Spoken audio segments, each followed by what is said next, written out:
just a scientist, former teacher, and psychology grad student here to break down brain behavior and everything in between. And I'm Tristan, a French entrepreneur with a background in business and a growing passion for mental health in the workplace. You're listening to Office Hours with Tristan Vivier and Courtney Faco. Hello, and welcome to this week's episode of the Office Hour podcast. So, I was scrolling my For You page as I was laying in bed watching TikTok, as one does at night, and something super crazy came across my For You page, and it was just about the workplace, and it just hit this chord, and I was like, oh my gosh, like this is so crazy. I need Tristan to see this. So I'm going to need you to take a look at it and tell me all of your thoughts. Sounds good. Sounds good. Let me just play it. This is a very controversial take on burnout, but one that absolutely stuck with me, and I will say to anyone else in the same situation. It is not your responsibility as a worker to pick up all the balls that are being dropped by leadership. When we're someone that's really proud of our career and really proud of our work, we're like, oh, no, it's fine. I'm picking up. If you keep picking up all those balls and burning yourself out, they're not going to see that there's a problem actually there to fix. And I struggled with this when I burnt out. I was like, absolutely not. Oh my God, that's such a bad look on me. No, it was a bad look on leadership and the company themselves. I was just the one that was burning myself out trying to fix everything. If you're underwhelmed in work, leadership aren't going to hire someone else. They're like, oh no, she's totally fine. She gets everything done. Leadership dropping the ball is not your responsibility to pick it up. All it's going to end up is you burnt out trying to make it all work. So, thoughts, Tris? What do you think? Yeah, honestly can relate to that very much. I think when looking at this, I think I go back to my times in sales, and I think the first organization I joined out of university, first job in sales, yeah, I think a lot of expectations, but it wasn't necessarily sales is a super high pressure job, right? You have a lot of expectations, it's a competitive environment, you need to do well, and you Hmm. if you do well, right? That's the whole Yeah. of sales. But I think there were a lot of balls I put in my basket that weren't mine in terms of self-teaching. And I think that's where leadership didn't kind of drop the ball on in some aspects, was around not giving us the tools, right, to actually do our job well, and weren't really investing in those, and didn't give us, yeah, the right tools in terms of resilience, in terms of actual just sales training. We had some basic sales training, but that wasn't adapted to our specific role. So there was a Mm. lot of different things where yeah, I can relate to her in terms of that leadership kind of dropping the ball and us having to pick it up by ourselves, right? And having to self-teach, having to actually like do things between us as colleagues, right? When it was realistically not our role to teach ourselves how to do it. So yeah, I can definitely relate to that. And yeah, you feel like you're doing bad because you're not doing it, because you're not, but there's a lot of things actually that aren't on you, but that were put on you, right? So yeah, do you kind of how do you feel about that? How do you how do you relate? Yeah, like when I was watching that TikTok the other night, I was just like, oh, I felt so seen. Like I was like, no, like this lady's putting into words what I was like unable to in my job, my previous job, I guess. So I love that we're coming from just like completely different backgrounds, but yet the experience is so universal Hmm. around this topic, right? Like it doesn't matter if you're in sales or you're a corporate girly, or if you were in my shoes where you are a teacher or you're in some sort of profession. I feel like we've all kind of experienced these balls being added to our basket, and just the expectation that somehow we'll just keep making our basket bigger. Like we'll just keep making the basket bigger to fit all these balls, and like it's fine. And I think a lot of maybe like managers or leaders, they ignore that the basket's getting full. Like I feel like they truly can see it. There's no way you don't. It's just they ignore it and they're like, ah, they'll figure it out, or they'll do it. It'll all be fine. And like from experience in the education world, um, the ball that really filled, I don't even think just my basket, I think speaking for a lot of my colleagues at the time was the expectation that you would just pick up extra things outside of contract hours and you would completely throw away your work-life balance and like your family didn't matter, your mental health didn't matter. It was like you're going to stay and do it for the kids and you're going to figure out how to make that basket bigger. And the reality was like my basket didn't get bigger and instead balls just started to like fall out. And yeah, I left and I said, yeah, my basket's not getting bigger and I can't fit any more balls. So I'm out, sharks. That's interesting Yeah. that from your point of view, right? And I think that a lot of people can relate maybe in professions that are directly, yeah, public facing or considered, for the public good and Hmm. all of that. So yeah, like healthcare workers, police, firefighters, all of those sorts of organizations where yeah, it's easy to be like, yeah, you need to do it because it's not for my good, for the company's good, or Yeah. for organize. It's for the public's good, right? And it's Hmm. yeah, and I think that's easy to do and easy to say. And I think one point as well you mentioned, just sorry, going back quickly to you're saying they see it, they see your basket just filling up and not doing anything. I think definitely that there's definitely that aspect of, oh yeah, I think they'll deal with it. But I also putting myself looking back on some of my managers, I think their basket was so full as well, right? And Oh, I feel like absolutely. it's just like their basket's so full, so they can't take any Hmm. more. And so I think it goes back to the very top of leadership at that point of Oh, like, yeah. It's such a like a top down, trickle yeah, down effect. Yeah. yeah. Fully But agree. talking about burnout, obviously it shows up in people in several different manners, emotionally, mentally, physically. Mm. How did it show up for you? Like, what was kind of your experience with that?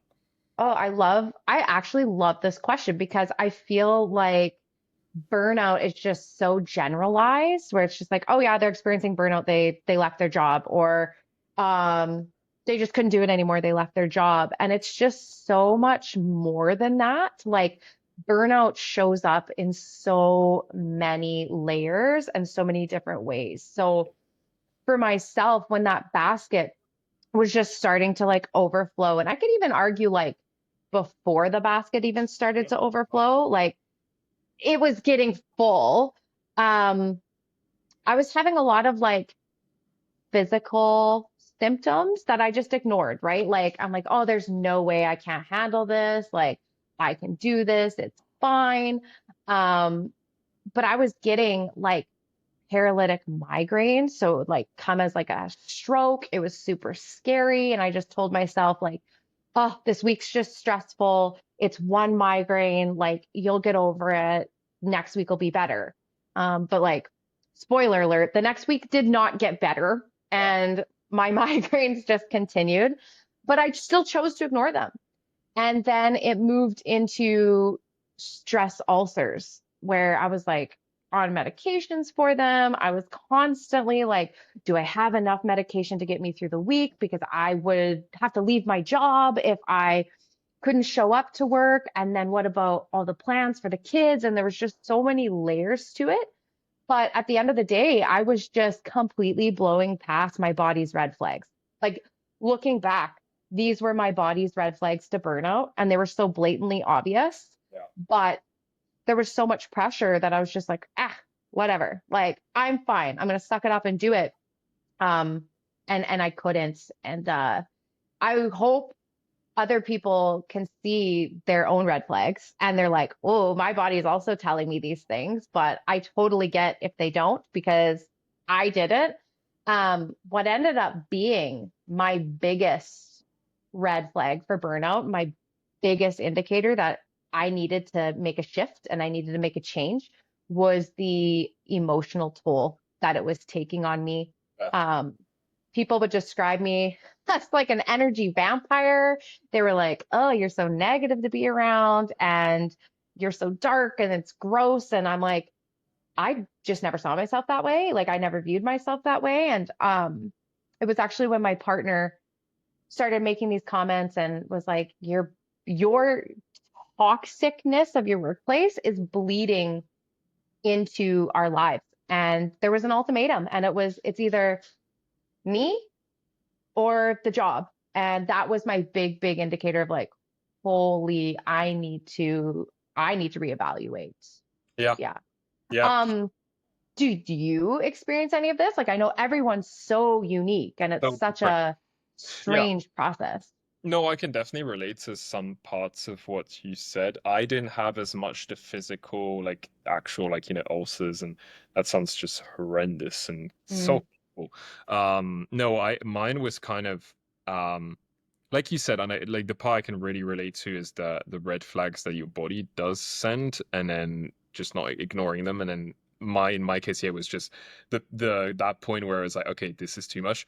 Was one day I just woke up and I was just in shatters. My body was in shatters. My mind was just everywhere, and I was just, I cannot do this a single hmm second longer. Um, yeah, it started my kind of journey on that burnout was I think I got attached very much to financial gains, which we'll get into, which is really I found really interesting on the subject of burnout.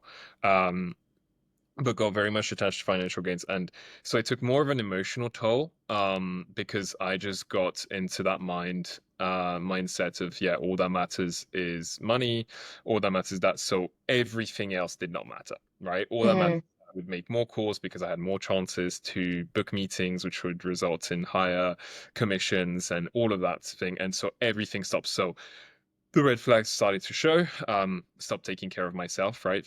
Started gaining weight, which is really something. I'm very sporty, have always been my whole life, and just completely stopped taking care of myself. Started having complete mental block around even like social relationships and all of that.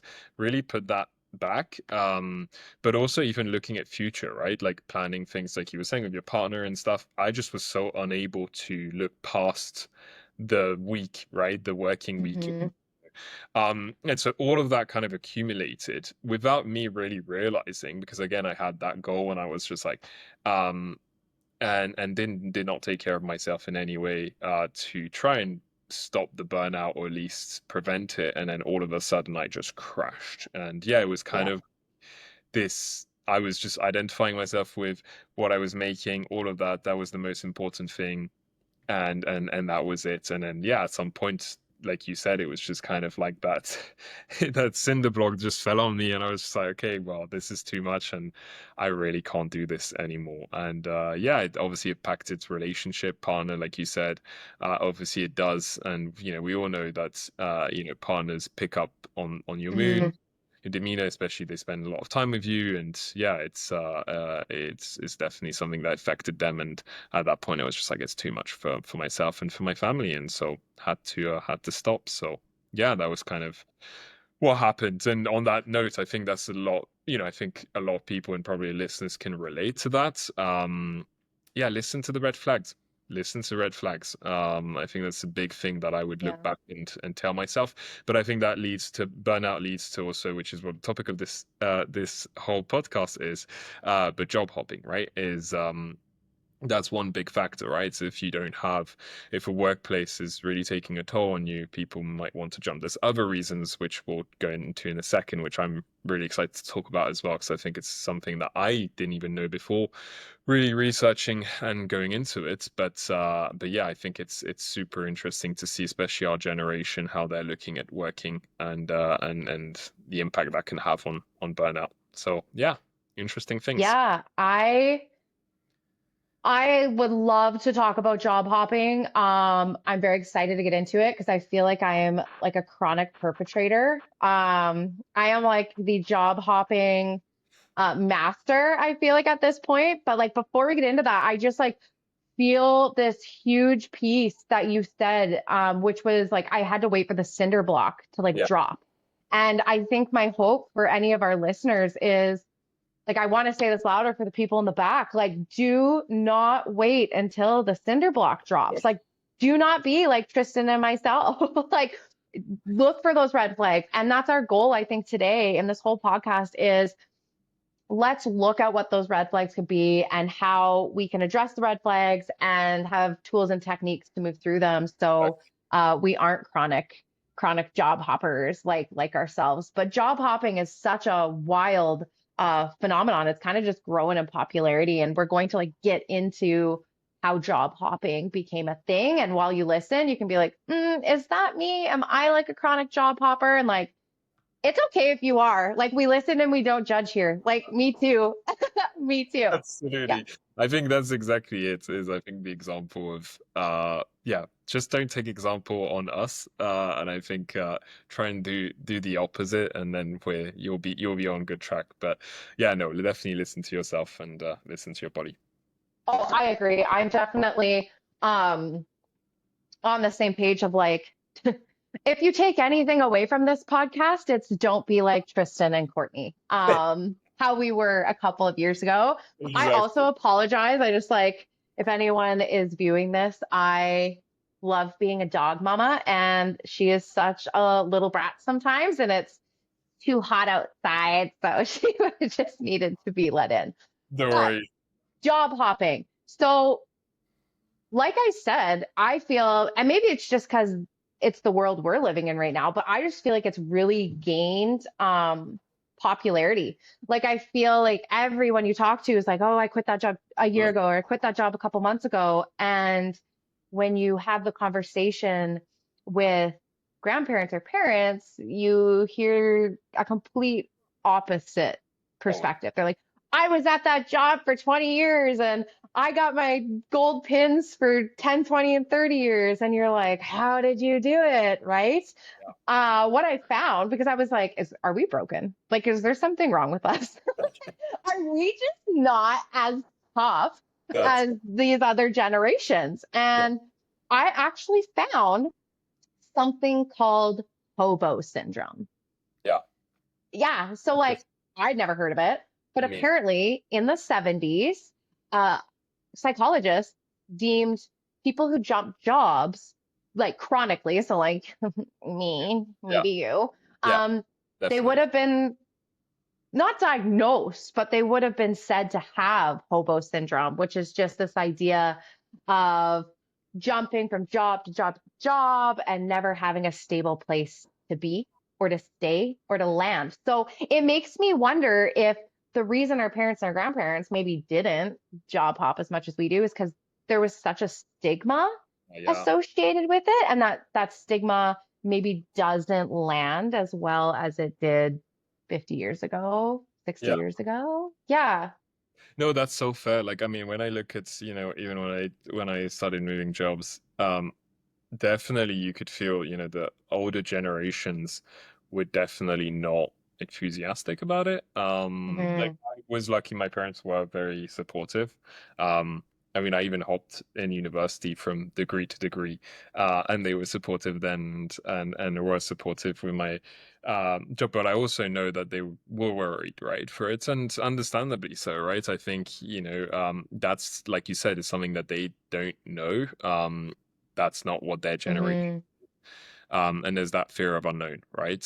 Fear of like, okay, this is not what I'm used to. This is not what I would do. This is not, so I'm going to be scared. But when I talk to older colleagues and all that, I was very clearly told, do not do that. Like, Yeah. do not like,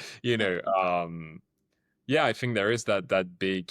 I can see how that Hober syndrome kind of went into effect for them, and so kind of Hmm. shaped their way of thinking around it. But is it still the case? Like, do psychologists still believe in Hober syndrome, or is that kind of a thing of the past? So from my research, it's kind of a yes and no Okay. answer. So like, no, we don't label job hoppers as having hobo syndrome. That's kind of not a concept that we apply anymore. I wouldn't look at you and be like, Tristan, you have hobo syndrome. You keep hopping jobs. We wouldn't do that. No, psychologists no longer really use that terminology, but they do look at the effects of job hopping. So, kind of getting rid of the stigma of job hopping being associated with hobo syndrome, also wanting to acknowledge that staying in a job that is not the best place is super detrimental to your mental health, but they're also wanting to promote individuals taking a step back and saying, am I job hopping for the right reasons? Am Yeah. I job hopping because it's a toxic workplace and I just can't do it. And it's coming out in ways like stress ulcers and paralytic migraines and whatever it may be? Or am I job hopping for other reasons? And so chronic job hoppers, psychologists are cautioning, and they're like, job hopping can actually lead to increased anxiety, depression, and it can further fuel burnout, which I thought was crazy. Like in my mind, I'm like, oh, I'm going to job hop and it's fine. Oh, But when I look back, I'm like, did I actually just fuel my anxiety and my depression and my chronic burnout? Like maybe. So I just thought that was wild statistics, wild evidence. I was just like, oh, no way. I would have not guessed that it would to be continue the cycle.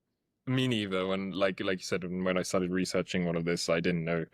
I didn't know that. I thought, yeah, it's just when the workplace isn't good, you want to jump and but I think that's what I find this subject so interesting. There's always two sides to it, right? It's Hmm.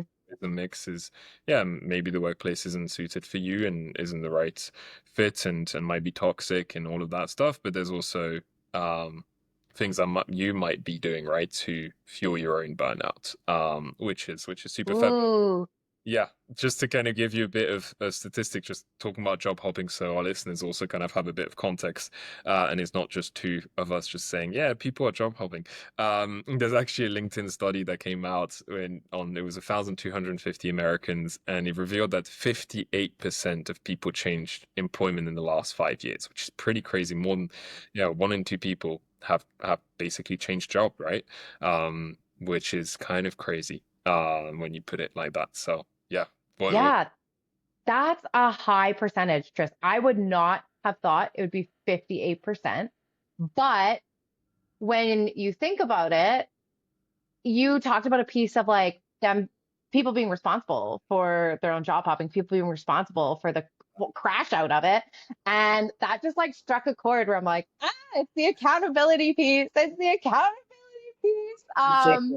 Which is like a spooky word, but it is. And I mean, when you're looking at a 58% rate, I mean, I think that does require some self-reflection and be like, was it toxic? Was it required that I left? Or is there just like a lack of accountability, a lack of tools, a lack of strategy to stay? Yeah. 100%. And to that point, like we said, there's two kind of different Hmm. reasons for burnout, but like more on the piece of like, where you might be self realizing burnout and kind of promoting it internally with what you're doing. There was actually a really interesting article I found from PubMed, and they actually claimed there was a honeymoon hangover effect, which is Oh, basically when you start a new job, you get a satisfaction peak, right? Shortly after you've made that jump. And so you get a big boost of neurotransmitters like serotonin, dopamine, all the happy chemicals. So that's obviously the honeymoon phase, but then that declines over time and turns into hangover. And so, it's kind of people chasing that honeymoon and then mm, having that dreaded hangover, which we all know is from personal experience, hangovers can be very rough, right? So oh. And as I say, as I age, it takes 3 to 5 business days to recover from those yeah, puppies. yeah, Yeah. that's super fair. Can relate to that for sure. No, that's like actually such a good way to describe that cycle, to Yeah. describe the job hopping burnout cycle. Because, like, from experience, like, even if I touch on my teaching experience, um, this would happen like every September, right? And I don't know if there's any teachers out there listening or who this would connect with, but for myself, it was like at the start of a school year, even. It didn't even require the job hopping. At the start of the school year, I would be like, yay, I'm so excited. Like new faces, we're back, we're going to learn. And then the levels of the environment, the layers of the environment, and the one could argue maybe like toxicity or stressors of the environment, they started to pile on. So now, like the honeymoon part was like wearing off. And then before you know it, yeah, like you're definitely in that hangover period of like, oh my gosh, like I don't want to do this. I'm crying on my way to work. I'm just not okay. I'm sleeping for hours on the weekend. So that like anxiety depression cycle that they talked about is so accurately described as like a hangover because it truly is. Like it Really is. truly is. Yeah. So Yeah. that's cool. I like that. I like Yeah. that. No, I find it super interesting. And like we said, I think, and I look at my personal experience, but there's definitely a bit of both, right? The workplace toxicity, but there's definitely on my side, there's things I could have done, right, to prevent that as well. And I think that's where like if you when I was job hopping, sorry, if I I didn't resolve the underlying issues, the cycle continues and can increase burnout, right? So yeah, it's I find that quite interesting to be honest, and I think it can just continue and you continue and then you're like, oh yeah, it just reinforces that belief that Hmm. that you need to jump jobs. Yeah. Yeah. No, that's so true. So like I love it. I love the idea of like, yes, we're breaking the hobo Yeah. syndrome stigma. That's no longer a thing. But like, hopefully, our generations are starting to like understand that job hopping has its place, but we're also going to experience this honeymoon hangover, and we need to take accountability for our job hopping and like, was it essential? Was it not essential? But is the honeymoon hangover and the lack of the hobo syndrome stigma, like, is there any other reason or any other pieces of evidence to explain the burnout and explain the job hopping? 100%. Yeah, actually, again, one I can relate to, but is the chasing of financial rewards, right? It's been proven Mm. that job hopping can help basically increase your salary, right? And there's a statistic that came out, sorry, where it said 35% of job hoppers saw a salary increase over the last 3 years, which is about nearly double of those that just stayed in their job. So there's clearly a benefit, right, to job hopping from a salary point of view. Hmm. But with that comes the thing which is related to our generation, which is basically another study from EduBirdie said 38% of Gen Z plan to snag six-figure salary, so over 100K by age 30. And one in Oh, six say that they need 200,000 to live comfortably. Even though and that's again statistics, but the median salary of Americans in my generation, it's ages 25 to 34, is $57,000. So yeah, I think basically you can see that there's kind of that chase of money and that can contribute to job hopping, that can contribute to burnout. So outside of just obviously the burnout from, long hours, working very hard, etc., there's also kind of that other aspect, which is the financial rewards chase kind of thing. And so researchers have deemed that the sudden, like something that they call the sudden wealth syndrome. okay. I have never heard of sudden wealth, but I'm out here like, I would love to be pulling in $200,000 a year. Yeah. Like, who wouldn't love that? Like, sudden wealth Yeah. sounds all right to me, but like, I feel like it's not. And I feel like you're going to tell me that it's not the best idea. But what is sudden wealth Yeah. syndrome? So basically, what again found that subject so interesting. Success normally comes gradually, right? You have to Mm, adjust your lifestyle, connect achievements to efforts, and develop that like resilience that's needed to handle the success, but also the setbacks, because no one that is successful hasn't had setbacks, right? hmm.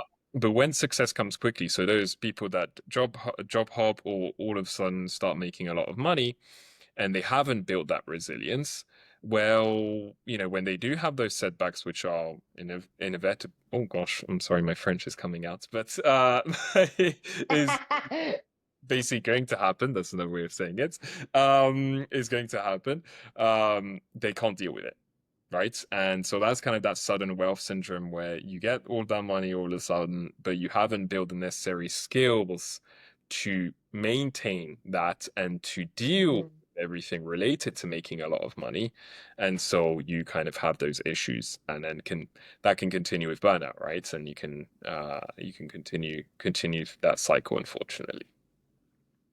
do you have like any experience with sudden wealth, or are you like, it makes 100%. sense, but I can't apply it? Oh no, 100% I can. Yeah.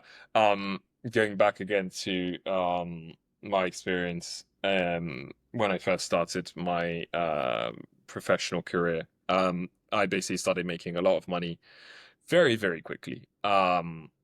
But again, I had just come out of university, so I had built no resilience whatsoever. Yeah.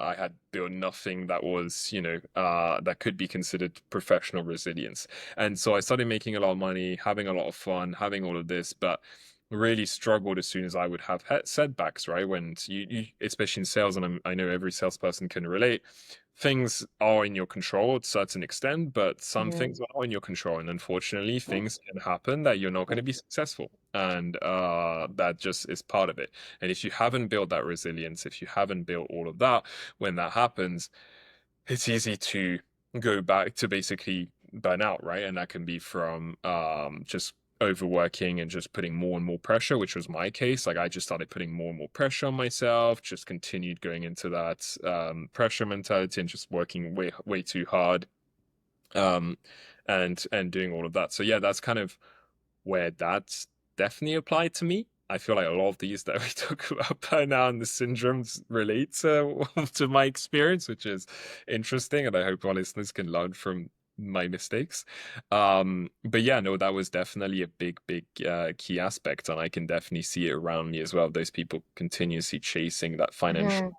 reward, right? Yeah. No, I love that you're talking about your personal experiences because I feel like that's our hope, right? Our hope is are listeners out there that are like, oh my gosh, like me too. Like I feel heard, I feel seen, like I had that exact same experience or a super similar one. And I think it's good to connect in that way and not feel alone and understand that like people have been there and we've been through it too. And Yep. there is a light at the other side of the tunnel. Like we're gonna hopefully help our listeners see that there is ways to better ourselves. There is ways to overcome burnout. But there was two pieces I really liked in your personal experience. There was you said something about professional resilience. And I think that's a really big piece in itself because I know personally you come out of university and like, don't get me wrong, like university is its own ball game. University is,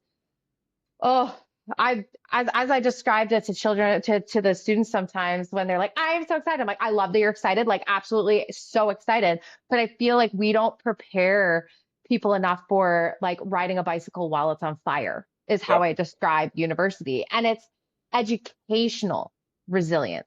It's Exactly. resilience surrounding that. Professional resilience is its own thing. So I feel like we come out of university and we feel resilient. We're like, yeah, like I've been through the trenches, like I know what's going on, but you don't because the professional world is a whole other ball game, and 100%. you have to build that resilience there.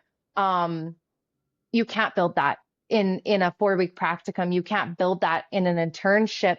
You might get pieces, you might dabble, but you're not yet building it, and that comes once you're out into the workforce. I feel, Yeah. but these And yeah, like it's crazy. It's I, crazy the resilience you need. Oh, 100%. And even like another type of resilience I found, like, again, I'm very sporty. Anyone who plays sports Hmm. um and wanted to play at a competitive level knows you need to build resilience, right? You like Yeah. that's just part of it. And I feel like there's some things that are applicable to Hmm. the professional life, but I feel like there are definitely a lot of the resilience that isn't applicable. And like you said, I think that's a key part is building that professional resilience, and kind of having those methods to kind of not stop, but at least delay and at least like understand that the things that can Hmm. cause burnout and try and mitigate those. Which Hmm. again, if I had known, I would have loved to be able to build that resilience early and know what I would Hmm. do and know the tips. And now if I could speak to myself, a few years ago, I would definitely tell them, tell myself that you need to take care of yourself and do all of the things that you need to do to build that resilience. So yeah, Oh, no, it's resilience for me is kind of the big thing around burnout. it is. it is such a key, like a key piece. And I feel like what a lot of people don't fully grasp, at least I didn't. Like when people are like, oh, you need to be resilient, like in my head, that was, I need to grind and suck it up and be fine. And that makes me resilient in my job, or that makes me resilient at Yeah. school, or that makes me resilient out on the field. Um, and I feel like there's a piece to that. There is an extent where that is useful. It's a useful skill. But what I think we haven't accepted is that is not resilience in the workplace. That is not being resilient. That is sacrificing your mental health. That is sacrificing, like I said, my relationship, my my autonomy, my well-being. And by not understanding what resilience was in the professional world, I crumbled. I absolutely crumbled. I thought I was this resilient person, and I like prided myself in being a super resilient athlete, and I had the degrees to show for my resilience at school, and I just like couldn't understand why I couldn't make it in my professional world. I was like, what is so wrong with me? And I now understand that I just didn't have that resilience that I needed for that particular time in my life or that particular profession. And I could have built it. I just was unaware that you could build it. So I feel like there's skills and strategies to help build resilience in the workplace. Oh, Am I right? Oh, 100%. And Yeah. just reiterate that point, um, I think that's the big key difference between what people think resilience is and what it actually is. Actual resilience is just making those smart choices to keep burnout at bay, right? And understanding what you do to keep burnout at bay. It's not just putting everything aside and burying all your feelings and, just being like, that's not the way to go. So yeah, no, absolutely. I think there's several things that you can do to build resilience as well. And yeah, I think it's several different things we can do. Hmm. I feel like for me, in my head, when I hear like skills to build resilience, like you said, like boundaries, setting boundaries, like has to be a pretty big uh, skill for resilience in the workplace. And I wish I would have known that a couple of years ago. Um, but they're hard. Oh, Like they are boundaries are hard. Yeah, like 100%. I Yeah. struggle. I don't know about you, but I struggle on a daily. I boundaries for me for resilience in the professional workplace. Um, I felt like I was being an asshole. Like I Yeah. felt like I was setting a boundary and saying no, I was being a jerk. And now with the knowledge and expertise that I've gained on this subject, I now realize that by not having boundaries and not setting boundaries, I was just setting myself up for my own professional demise. Oh, 100%. Yeah, and I think that's exactly what resilience is just, and I feel like people don't like I also saw, sorry, just going back to quickly to it, but I also saw resilience as exactly that. It's like I need to work Mhm. like harder than everyone, because also that's what sports, we relate it back to sport. Sports is all about that. You work harder than the opposite team. So you work 24/7 and you don't stop. But that's not resilience. That is in no way, shape, or form, or accepting everything and not putting boundaries in Mhm. place is not resilience, because it's not taking care of like it's a marathon, right? And if you Yeah. put those boundaries early on, you can do the marathon. If you treat it as a sprint or you treat it, that's not going to work out. And that is, in my opinion, not resilience. And yeah, I agree with you. Setting boundaries is basically saying no, but without feeling guilty about it, which is extremely It's hard. so hard. I can definitely Oh. that I can definitely relate to. I mean, honestly, I've had several things, like I said, where I took on too much. I kept saying yes because I just wanted to continue. I wanted to work harder. I wanted to show that I worked the harder. I was, Mhm. hardest working person there.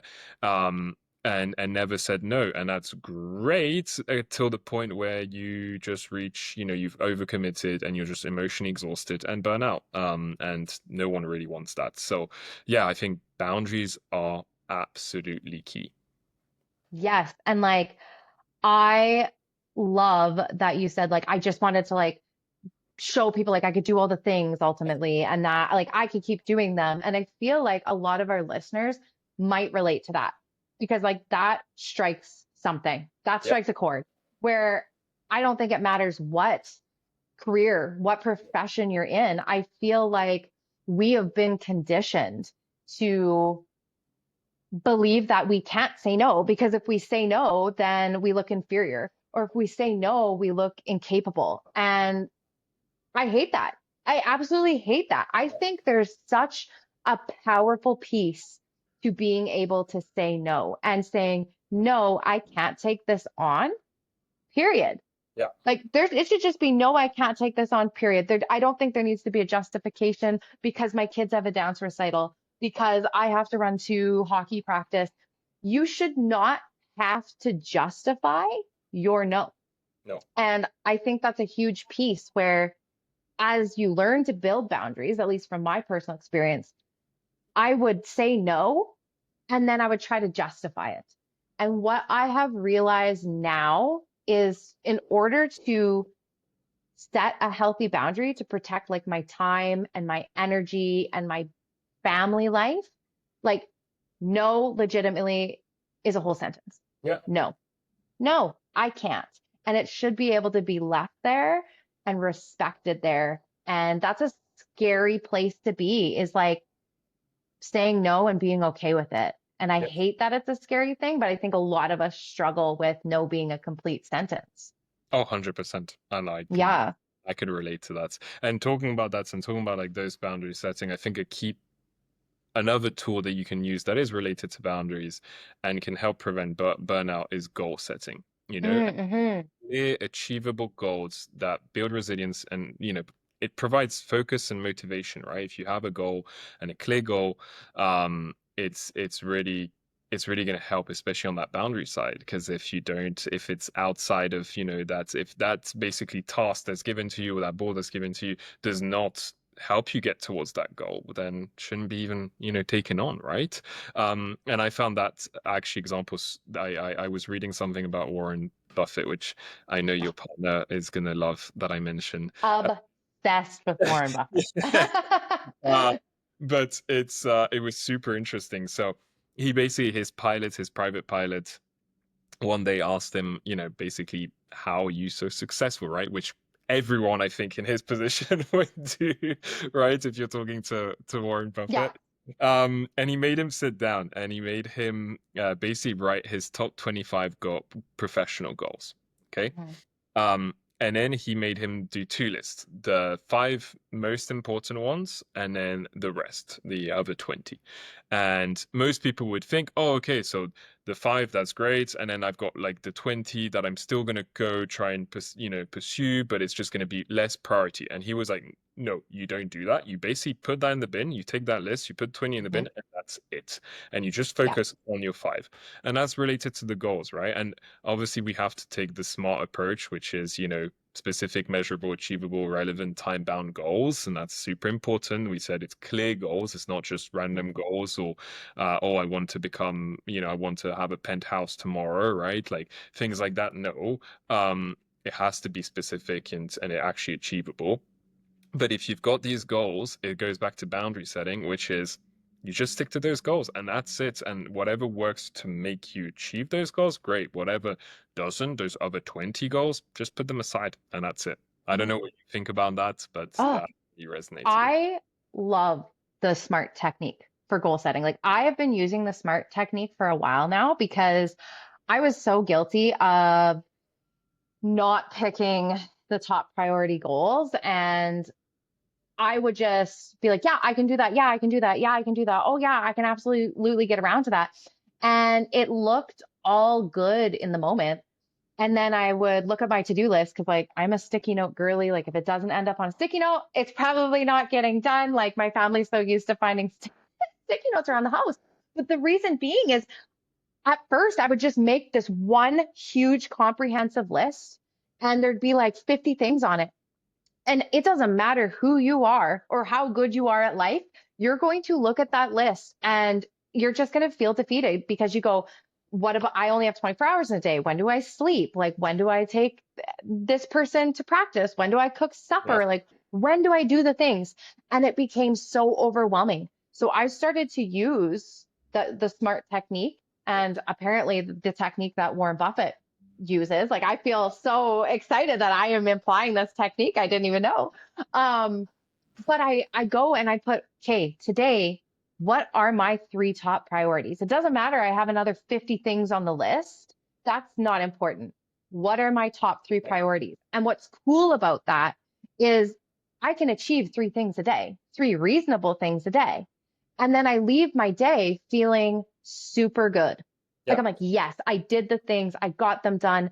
And the reality was if I'm doing three things a day really well, that's the key. They're done really stinking well. Yeah. Where if I try to do 50 things a day, I might be able to get half of them done, but they're done like garbage and it's not my best work. And then I'm worried about that. And it turns into this like perpetual worrying cycle where I go, well, I'm not good at my job and everything seems bad and I need to leave. So I definitely see how goal setting would keep that burnout at bay and makes it builds your confidence. It builds your confidence, which makes you less susceptible to things like anxiety and depression, which tags along with burnout.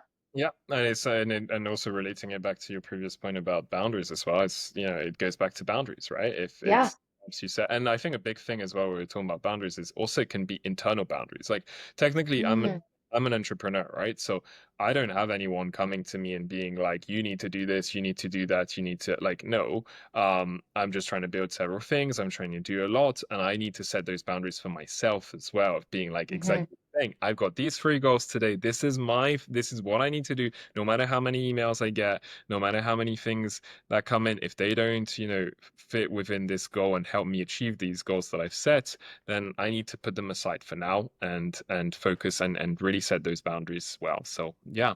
Oh, I love that. I love that. It's applicable everywhere. Like we said, like resilience as in my teacher brain, I'm like, it's cross-curricular for Yeah. sure. We can spread it to our personal life, our work life, our athletic life, but there's key pieces that we need to have to be successful with resilience in that particular realm, Yeah. right? And I feel like goal setting and boundaries, they're applicable everywhere, but they're super applicable to build resilience in the workplace or within your profession. So, like what I've heard from this conversation is, and it makes me really excited, and I hope our listeners are excited too, is burnout and the job hopping is fixable. Yeah. We don't have to experience it if we have the correct tools, or we can experience certain effects of it, but it is manageable and it is not life altering. Is Yeah. that, am I kind of on the right track with that assumption? 100% correct, Court. Yeah. Absolutely. Couldn't agree more. Oh, so like, I don't know about you, but I definitely on a daily basis, I wake up and I go, okay, and people can laugh. I don't care. It's really helped me in the professional environment in my workplace. I go, I need to determine what my boundaries are today. Like Yeah. what's a no go. Like if I have an appointment today and I booked the time off, like I'm not free during that time, Yeah. right? Like I have to make that boundary and my goal setting being like, yes, like as you said, entrepreneurs, there's lots of things going on, Mm. but I need to make sure my top three goals are met today because if I don't reach those top three goals, my business will crumble. It's just essential, right? Yeah. So I love that there are solutions, and I hope that our listeners can take some of our personal experience and maybe uh, laugh at us or with us or relate to us, whatever they choose. But I hope that they see that burnout is totally preventable in certain cases, as long as your workplace isn't toxic and is not detrimental to your mental health. Um, burnout is manageable, and we can make it so burnout isn't as much of a thing by building um, the professional resilience and by implementing some of those tools of boundaries and goal setting. And like we said, right, and I think that's a key point to mention. There's two sides, right, to burnout. There's Hmm. always two sides to the story. There's always two things. Today we spoke mainly about, what we can do to actually prevent on our side and to break those cycles of burnout and build that resilience and all of that. But there's definitely the other aspect, which I know we'll talk in the next podcast, I believe. Yes. So yeah, exactly. Toxic management, Exactly. toxic workplaces. Yeah. There's two sides, but yeah, but for and hopefully our listeners related to what we said. But if you need some more information on how to integrate resilience into your world, or to just explore different strategies in building resilience, we've got tools that might help with that are coming out soon. So Yeah. yeah, we might have something for you. Yeah, we are actually so excited. So as Tristan and I do this podcast, we're just like sitting here so excited because um we realize that all professionals, all people in the workplace, ultimately, you all could benefit from these tools that we implemented and have found Yeah. a wild degree of success with. Like, I don't know about you, but I'm no longer a chronic job hopper, and I wake up excited for the day. I don't cry on my way to work. Like, that was such a big bonus for me, right? Like, not crying to and from work um, has been big. And so our team at WNO, we've been working on a resilience course package. So just expanding on some of those tools of like goal setting, of setting boundaries. We have a few more up our sleeve that can be implemented to completely help you reshape what your workplace looks like for you and how you respond to a workplace that's maybe making you susceptible to burnout. So make sure that you don't miss our content drop here coming up. So follow us on our socials. For sure, check us out on LinkedIn. We're pretty active there. We like to respond to our messages and connect with you guys. But if that's not obtainable, definitely check out our website. As Tris said, it is wo-ts.com. Yeah, perfect. And yeah, of course, it's coming out soon, so check it out. And yeah, I'm excited to share that very, very soon with everyone. So yeah, I hope this And helps. And tune in yeah, next week because if you're sitting here listening and you're like, girl, yeah, it's not just burnout. I'm in a pretty toxic dumpster fire right now.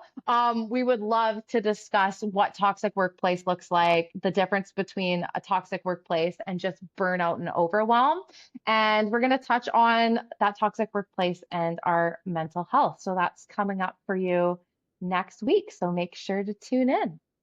yeah, absolutely. See you guys then. All right. Catch you later. Yeah. Bye. Bye.